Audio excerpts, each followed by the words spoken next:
नमस्कार शिक्षक साथियों, मेरे यूट्यूब चैनल पर आपका बहुत बहुत स्वागत वंदन और अभिनंदन है। और आज हम फिर शासन द्वारा जारी किए गए एक आदेश के संबंध में चर्चा करने वाले हैं। और यह आदेश है अनुकंपा नियुक्ति के संबंध में एक महत्वपूर्ण पत्र जारी किया गया है, जिसमें बहुत सारे प्रावधान जो पूर्व में जारी किए गए थे उनको संशोधित अथवा विलोपित किया गया है। पर उसके पहले यदि आप मेरे इस यूट्यूब चैनल पर आए हैं या विज़िट कर रहे हैं और मेरे इस वीडियो को देख रहे हैं, तो मेरे चैनल को लाइक, सब्सक्राइब, कमेंट करना ना भूलें और बेल आइकॉन के बटन को दबाना ना भूलें, ताकि मेरे द्वारा जारी किए जाने वाले सारे आदेशों निर्देशों के संबंध में सबसे पहले नोटिफिकेशन आप लोगों को प्राप्त हो और शासन के आदेशों निर्देशों के संबंध में आपको सूचनाएं और जानकारी समय समय पर मिलती रहे। तो साथियों, अब हम आते हैं चर्चा के मुख्य बिंदु पर। इस संबंध में मध्य प्रदेश शासन सामान्य प्रशासन विभाग मंत्रालय अर्थात GAD MP द्वारा आज जो एक पत्र जारी किया गया है, पत्र क्रमांक है C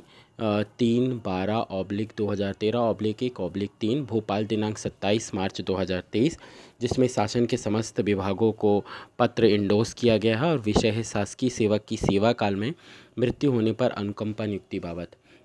और संदर्भ जो दिया गया है वह पूर्व में इस विभाग का परिपत्र क्रमांक C 12/2013/1/3 दिनांक 29 सितंबर 2014। अर्थात आप शिक्षक साथियों और समस्त साथियों को यह ज्ञात होगा कि पूर्व में 29 सितंबर 2014 द्वारा अनुकंपा नियुक्ति के संबंध में विशेष दिशा निर्देश जारी किए गए हैं और उसके पश्चातवर्ती आदेशों या पत्रों के माध्यम से उसमें समय समय पर संशोधन भी जारी किए गए हैं। तो उसी संबंध में विभाग द्वारा एक और महत्वपूर्ण पत्र जारी किया गया है। तो आइए अब हम इस पत्र के संबंध में जो भी संशोधन या प्रावधान किए गए हैं उस पर चर्चा करते हैं, और जिसका थोड़ा सा विस्तृत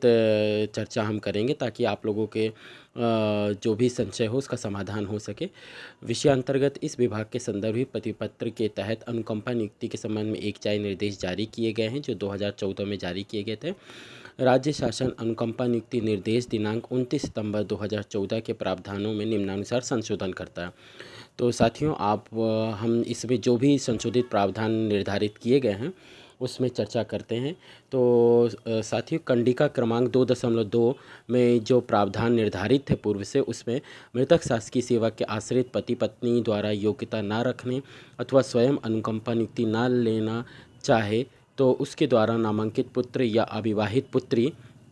से संबंधित प्रावधान किए गए थे। उसमें संशोधित प्रावधान वर्तमान में निम्नानुसार किया गया है, जो इस प्रकार है। मृतक शासकीय सेवक के आश्रित पति अथवा पत्नी द्वारा योग्यता ना रखने अथवा स्वयं अनुकंपा नियुक्ति ना लेना चाहे तो उसके द्वारा नामांकित पुत्र या पुत्री, अर्थात पूर्व में अविवाहित पुत्री का प्रावधान किया गया था, उसके स्थान पर संशोधित प्रावधान पुत्री का किया गया है, जिसमें से अविवाहित शब्द को विलोपित कर दिया गया है। इसी प्रकार कंडिका क्रमांक 2.3, इसमें जो पूर्व में निर्धारित था, ऐसी विधवा अथवा तलाकशुदा पुत्री जो दिवंगत शासकीय सेवक की मृत्यु के समय उस पर पूर्णतः आश्रित होकर उसके साथ रह रही हो अथवा उपरोक्त पात्र सदस्य न होने की स्थिति में विधवा पुत्रवधू जो शासकीय सेवक की मृत्यु के समय उस पर पूर्णतः आश्रित होकर उनके साथ रह रही हो। इसमें वर्तमान में जो संशोधित प्रावधान किया गया वह इस प्रकार है। कंडिका क्रमांक 2.2 में उल्लेखित पात्र सदस्य न होने की स्थिति में विधवा पुत्रवधू जो शासकीय सेवक की मृत्यु के समय उस पर पूर्णतः आश्रित होकर उनके साथ रह रही हो। इसी प्रकार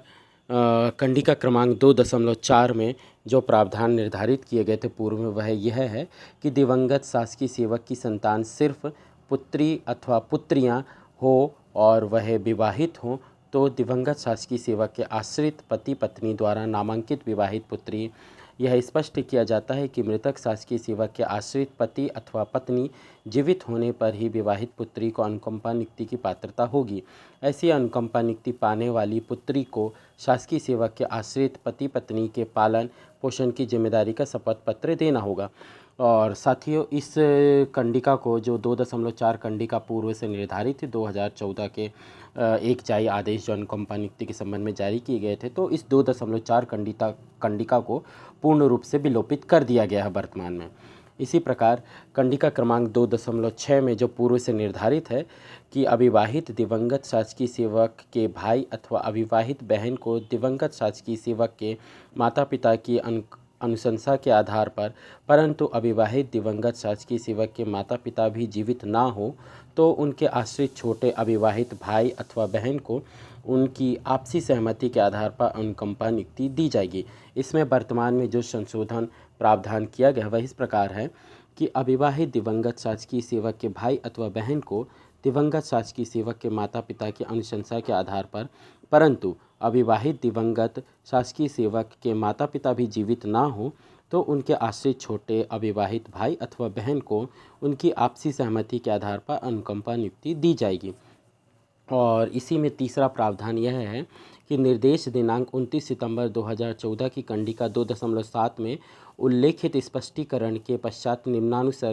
निम्नानुसार स्पष्टीकरण और जोड़ा जाता है। यह भी स्पष्ट किया जाता है कि विवाहित अथवा तलाकशुदा अथवा विधवा अथवा परित्यक्ता अथवा अविवाहित पुत्री अथवा बहन में कोई भेद नहीं किया जाए। तो साथियों, ये थे अनुकंपा नियुक्ति के संबंध में आज मध्य प्रदेश शासन सामान्य प्रशासन विभाग द्वारा 27 मार्च 2023 को जारी किए गए पत्र में उल्लेखित कंडिकाएं जो पूर्व से 2014 में जारी किए गए आदेश में निर्धारित थी, उसमें कुछ बिंदुओं पर संशोधित प्रावधान जारी किए गए हैं और कुछ बिंदुओं को विलोपित किया गया है। तो साथियों, मुझे उम्मीद है कि आप लोगों को शासन द्वारा जारी किए गए इस पत्र के संबंध में दी गई मेरे द्वारा जानकारी स्पष्ट होगी। और यदि आप लोगों को कहीं ऐसा लगता है कि किसी बिंदु पर आप लोगों को और अधिक जानकारी की आवश्यकता है तो आप मेरे कमेंट बॉक्स में कमेंट करके जानकारी प्राप्त कर सकते हैं अथवा मेरे टेलीग्राम चैनल को भी ज्वाइन कर सकते हैं। और यदि आप लोगों को इस आदेश की प्रति चाहिए तो आप मेरे डिस्क्रिप्शन बॉक्स में लिंक दी गई है, वहां से आप इस आदेश और पत्र की प्रति डाउनलोड करके अपने मोबाइल में सुरक्षित रह सकते हैं। तो साथ ही ये अनुकंपा नियुक्ति के संबंध में आपको ये जानकारी कैसी लगी ज़रूर मेरे कमेंट बॉक्स में कमेंट करके बताएं। और शासन द्वारा अथवा विभाग द्वारा जारी की जाने वाली समय समय पर जानकारियां मैं आप लोगों के समक्ष लेकर आता रहूँगा। तो उम्मीद है आप लोगों को मेरी जानकारी बहुत अच्छी लगी होगी और आप मेरे चैनल को सब्सक्राइब करना ना भूलें, क्योंकि सब्सक्राइब करने के बाद ही शासन आदेशों निर्देशों के संबंध में महत्वपूर्ण वीडियो से संबंधित जानकारियाँ आप लोगों को नोटिफिकेशन के माध्यम से प्राप्त होती रहेंगी। तो प्लीज़ मेरे चैनल को लाइक, कमेंट और सब्सक्राइब ज़रूर कर लेवे। तब तक के लिए जय हिंद।